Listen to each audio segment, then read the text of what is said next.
얼마 전에 어떤 분과 만나서 대화를 나눴는데요. 여러분은 이런 적 있지 않으신가요? 3시간을 만나서 이야기를 해도 마치 30분처럼 짧게 느껴진 적요. 반대로 30분을 이야기를 했는데 마치 3시간처럼 길고 지루하게 느껴지신 적이 없으신가요? 바로 전자와 같은 사람을 만나게 되면 이 사람 참 다시 또 만나고 싶다라는 그런 생각을 하게 되죠. 대화하면서 서로 즐겁고 참 끌렸던 것 같은데요. 집에 와서 제가 곰곰이 생각을 해봤어요. 왜 이 사람과 대화할 때는 왜 이렇게 즐겁고 3시간이 마치 30분처럼 느껴지는 거지? 라고 도대체 왜 어떤 점에서 끌렸던 걸까라고 고민을 해봤어요. 그랬더니 바로 이거였어요. 그게 바로 뭐냐면요. 바로 서로가 정확한 공감을 하고 있었기 때문이었어요. 이렇게 서로에게 잘 공감할 줄 아는 이런 능력이 매력적인 사람의 또 하나의 특징이라는 것을 알게 되었죠. 공감하는 것도 배울 수가 있나요? 라고 물어보신다면요. 네. 배울 수가 있더라고요. 오늘 공감하는 방법이 궁금하시다면요. 이 영상 끝까지 시청해주세요. 안녕하세요. 선한영향력 이은입니다. 오늘은 제가 한 달 전부터 읽고 있던 이 책, 당신이 옳다라는 이 책을 가지고 왔는데요. 이제 다 읽었거든요. 이 책은 제목부터 당신이 옳다. 이 문장이 벌써 위로가 되지 않나요? 최근에 위로에 관련된 이야기를 나눠드렸잖아요. 그래서 주위에서 이 책 강력하게 추천한다고 꼭 읽어보라고 하더라고요. 그래서 이 책을 읽게 됐는데 그 추천해주신 그분께 너무 감사함을 표하고 싶어요. 정말 인생 책이 되어버렸거든요. 책은 정신과 의사 정혜신 작가님의 적정심리학, 쉽게 얘기해서 일명 집밥 같은 그런 심리학 책이에요. 이 책은 심리적으로 허기가 지고 지쳤을 때 전문가를 찾아가기 전에 집에 있는 비상약처럼 일상생활 속에서 바로바로 찾아보고 적용할 수 있는 그런 심리학 책이라고 해야 될까요? 마치 엄마가 지어준 따뜻한 밥처럼 편하게 먹고 스스로 치유할 수 있는 안정적인 일상을 위해서 필요한 그런 심리학 책이에요. 개인적으로 이 영상을 보는 가까운 지인들은 꼭 이 책을 꼭 다 구매하셔서 보셨으면 좋겠어요. 왜냐하면 나도 치유해 줄 수도 있지만 그 남도 저를 치유해 줄 수도 있잖아요. 그래서 누구나 한 권쯤 꼭 가지고 있었으면 좋겠는 그런 책이라고 할 수 있어요. 아까 전에 서두에 말씀드렸잖아요. 공감하는 것도 배울 수가 있나요? 라고 말씀드렸는데, 자, 그렇다면 어떻게 하면 공감을 잘 할 수 있을까요? 4가지 포인트만 유념하시면 됩니다. 첫 번째가 바로 경청하기예요. 공감하기는 그저 들어주는 것이 아니라 정확하게 듣는 일입니다. 정확하게라는 말은요, 이 뒤에 그림처럼 대화 속에 이런 관역이 분명하게 존재한다는 뜻이거든요. 경청의 이런 중요성은 너무 많이 들어가지고 정말 지겨우실 것 같아요. 그쵸? 그 정도로 100만 번 이야기해도 지나치지 않는 게 바로 경청의 중요성인데요. 그저 고개만 저으면서 끄떡거리면서 잘 듣기만 하는 게 경청이 아니라요. 말하는 사람의 그 말을 제대로 이해하면서 정확하게 듣는 것이 경청이에요. 제대로 들어야지만 또 제대로 된 질문을 할 수 있고, 정확히 들어야지 또 이해를 하고 궁금함이 생기게 되는 거죠. 진짜로 궁금해야지 질문도 할 수 있는 거잖아요. 저도 간혹 그럴 때가 있거든요. 상대방이 다음에 또 만나고 싶어요. 오늘 대화 너무 즐거웠어요. 라는 말을 간혹 가다가 들을 때가 있어요. 그때의 대화를 다시 곰곰이 생각해 보면요. 저는 별로 말을 많이 하지 않았어요. 그날 그저 잘 들어주고 그 사람에 대해 궁금한 거 질문해주고 그 사람은 또 대답하고 뭐 이런 식이었거든요. 말은 거의 3분의 2는 그분이 다 하셨어요. 그런데도 대화가 아주 즐거웠다고 얘기해요. 다음 만남이 설렌다고까지 얘기하셨으니까요. 그날 대화가 성공적이었던 이유는 제가 언변이 뛰어나서가 아니라요. 바로 그 사람 그 자체, 그 사람이 가지고 있는 그 감정, 마음에 포커스를 두고 대화를 했기 때문이었어요. 책에서는요, 공감은 그저 맞장구를 잘 치거나 고개를 끄덕거리거나 칭찬에 그런 립 서비스를 해주는 것이 아니라요. 그 말이 궁극적으로 어디로 향하고 있는지, 그 말이 어디에 내려앉은지가 더 중요하다고 했어요. 상대방의 존재 자체에 내려앉은 말이 바로 공감이라고 합니다. 서로가 원하는 주제로 열심히 대화를 했다고 하더라도요, 그 대화 속 주제 속에 자신이 들어가 있지 않은 그런 대화는요, 아무리 열렬히 많은 대화를 주고받았다고 하더라도 대화가 끝나고 나면 쉽게 공허해지는 것을 느낄 수가 있어요. 바로 그럴 때 우리는 말하는 사람의 중심으로 돌려서 말할 수 있도록 방향을 이렇게 틀어줄 줄 알아야 된다는 겁니다. 그것을 하지 않고 그냥 대화가 흘러가는 방향대로 인내심을 가지고 계속 참고 들어주다 보면요, 이거는 진짜 감정 노동밖에 되지 않거든요. 이런 상황이 계속된다면 서로 공감할 수 없게 됩니다. 그렇기 때문에 대화가 지루하고 길게 느껴지는 거거든요.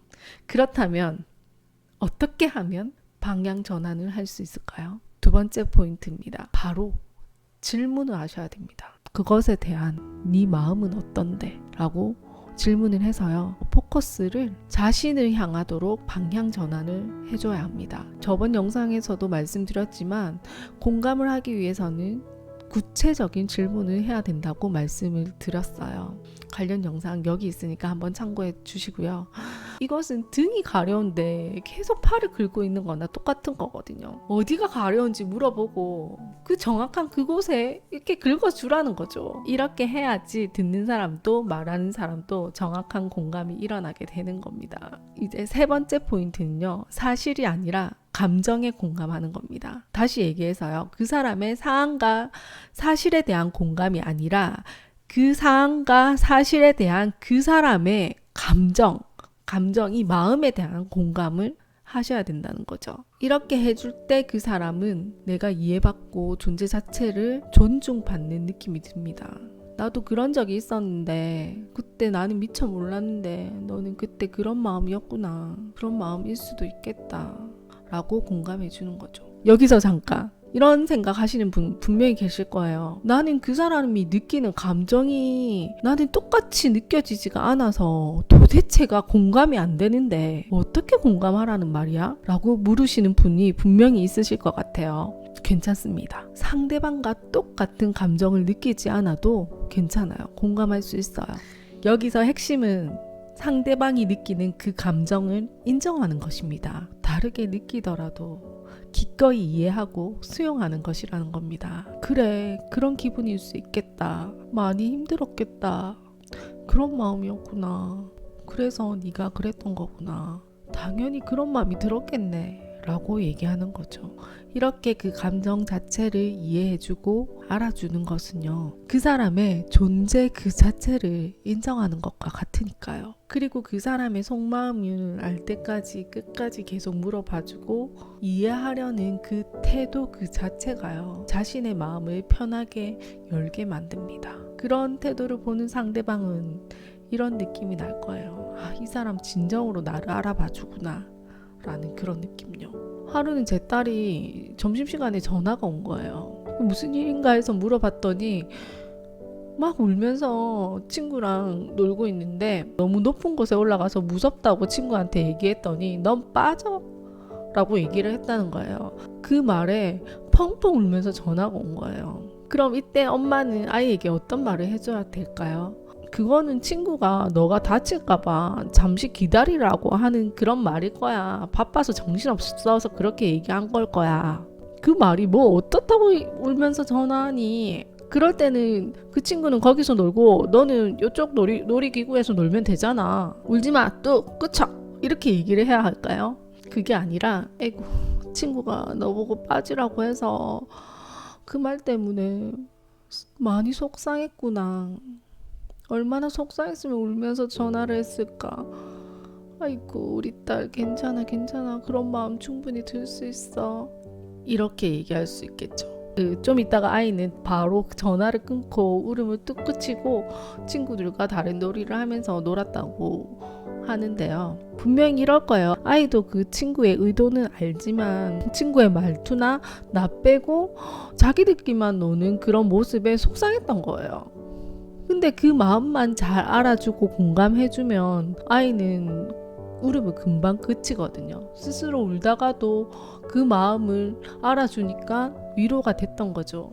그래서 바로 그래 그럴 수 있어 라고 인정하고 또 바로 놀이터에서 신나게 놀 수 있었던 거죠. 이렇듯이요. 여기서 네 번째, 특히 상대방이 고통 속에 있거나 힘든 상황 속에 있을 때는요, 이런 말은 꼭 하지 말아라고 합니다. 충조평판. 책에서는 충조평판이라고 하는데요. 충고나 조언, 평가, 판단 같은 말을 날리지 말고 공감해라고 합니다. 예를 들어서요. 그런 생각은 잊어. 너한테 하나도 좋을 게 없어. 그럴수록 네가 더 열심히 하는 자세를 가져야지.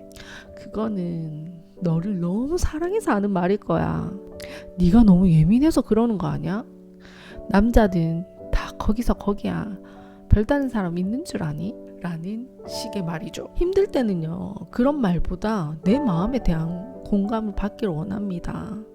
그런데도 사람들은 공감해주고 싶어서 뭔가 이런 충조 평판과 같이 얘기해주고 싶어서 안달인 거죠. 사실 그런데 이런 공감은 별로 도움이 되지 않습니다. 그러지 말고 그 사람의 힘든 감정부터 먼저 공감을 해주고요. 그 사람이 조언을 요청할 때 그때 해주는 것이 어떨까라는 생각을 하게 됩니다. 또 한 가지 정말 중요한 예시가 책에서 나오는데요.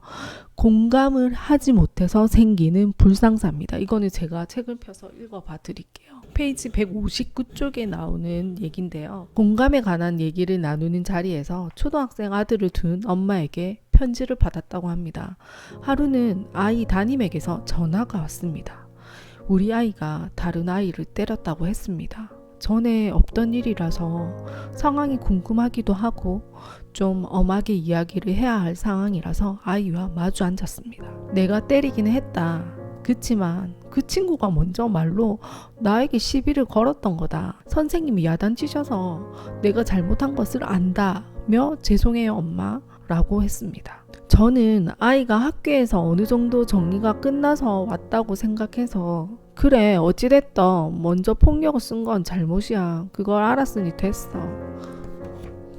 다음에는 그러지 말자 라고 했습니다. 그랬더니 아이가 갑자기 서럽게 울면서 말했습니다. 엄마는 그러면 안 되지. 내가 왜 그랬는지 물어봐야지. 선생님도 혼내기만 해서 얼마나 속상했는데 엄마는 나를 위로해줬어야지. 그 애가 먼저 나한테 시비를 걸어서 내가 얼마나 참다가 때렸는데 엄마는 나보고 잘못했다고 하면 안 되지 라고 하면서 말이 끝나고 엉엉 우는 것이었습니다. 그때 느꼈습니다. 저는 아이의 마음이 어땠는지, 얼마나 속상했는지, 왜 때릴 수밖에 없었는지 하나도 묻지 않았더군요. 행동이 일어나기 전에 어떤 마음이었는지 살피지 않았고 이미 한 번 야단을 맞고 온 아이에게 괜찮냐고 묻기 전에 왜 그랬냐고 따져서 물었던 실수를 했다는 것을요. 겉으로 보기에는 정리된 문제가 속마음까지 정리된 게 아니었음을 깨달았습니다. 자기 잘못을 인정하고 사과를 하는 사람도 깊은 공감을 받고 싶어 한다는 것을요. 예민한 사람들은 특히 더 그렇다는 것을 알게 되었습니다. 여기서 아이가 한 이 한마디는요. 공감이 가닿아야 할 지점이 어디인지 정확하게 알려주는 공감의 헌장에 가깝다고 책에는 나와 있습니다. 잘잘못을 따지기보다 나의 고통에 관심을 가지고 주목해주는 그런 사람이 있다는 존재, 내 마음을 진심으로 공감해주는 그런 존재가 있다는 것에서 아이는 위로를 받고 치유가 된다는 것을 알 수 있는 그런 예시죠.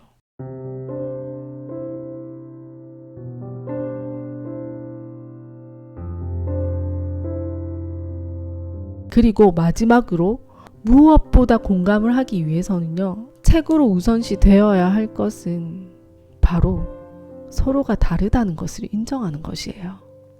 너와 나는 다르다는 것이요. 다르다고 해서 나쁜 것은 아니잖아요. 인간관계에서 대부분 갈등은요. 다른 것은 나쁜 것이라고 생각해서 오는 것들이 많아요. 서로 입장은 다르고 해석하는 관점도 다르겠지만 이 각자의 경험과 각자가 가지는 그 욕구가 다르다는 것을 인정해야 됩니다.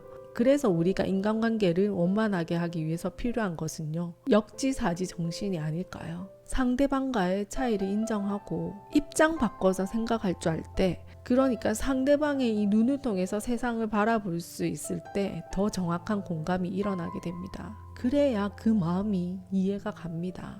오늘 이야기를 정리하자면요. 공감을 잘 하기 위해서는 첫 번째 경청을 해야 하고요. 두 번째 정확한 공감을 하기 위해서는 질문을 해야 합니다. 세 번째 사실이 아닌 그 사람의 감정에 공감을 해야 한다는 겁니다. 그리고 네 번째, 이것을 하기 위한 가장 우선시 되어야 하는 것은 너와 나는 다르다. 그런 인정에서 공감은 시작되어야 한다는 것입니다. 오늘 이 책에서 나오는 공감하는 몇 가지 방법에 대해서 얘기 나눠봤는데요. 이 책을 읽고 육아든 인간관계든 어디든 공감이 필요하지 않은 곳은 없잖아요. 그래서 이런 생각이 들었어요. 제 영상을 이렇게 보고 댓글 달아주시고 공감해 주시는 것에 대한 그런 감사함이 더 커졌다고 해야 할까요? 제가 이 영상을 지금 3번째 촬영하고 있는 거거든요. 컴퓨터의 상황이 너무 안 좋아서 앞서 찍은 2번의 영상이 다 삭제됐고 날라가 버려가지고 지금 3번째 찍고 있는 건데요. 그때 촬영했을 때는 구독자가 1000명이 되지 않았어요. 근데 지금 촬영하고 있을 오늘 아침에는요, 너무 감사하게도 1000명이 넘어섰습니다. 제가 작년 3월 15일 날 첫 영상을 찍게 되었었는데 1년이 되는 날 딱 구독자가 1000명이 되었어요. 이 날이 올까 뭐 그런 생각을 하기도 했는데 너무 감사하고요. 영상을 보고 댓글 달아주시고 하트도 눌러주시고 이렇게 봐주신다는 그 자체가 얼마나 감사한 건지 잘 알고 있어요. 그래서 제가 하트를 누를 때도 감사합니다 말하면서 하트를 눌러드리거든요. 정말 감사해요. 그리고 시청자분들이 댓글 달아주시는 것도 공감이잖아요. 솔직히 시청자분들 이렇게 영상 보고 댓글 달기가 쉽지는 않은 것 같아요. 관련 영상도 다 이렇게 올려가지고 폰수수고스럽게 이렇게 댓글 달아주시는 거잖아요. 그래서 더 감사한 것 같아요. 어쨌든 이렇게 부족한 영상이지만 관심 가져주시고 좋아요 눌러주시고 댓글 달아주시는 분들께 감사함의 인사를 꼭 전하고 싶었습니다. 앞으로 더 열심히 할 거고요. 저도 이 책을 두고두고 읽으면서 서로에게 위로가 되고 공감이 될 수 있는, 공감을 해줄 수 있는 그런 멋진 사람이 되도록 노력하겠습니다. 오늘 영상이 유익하고 도움이 되셨다면 좋아요와 구독 부탁드리겠습니다. 감사합니다. 안녕히 계세요. 그래서 우리가 인간관계를 그래서 우리가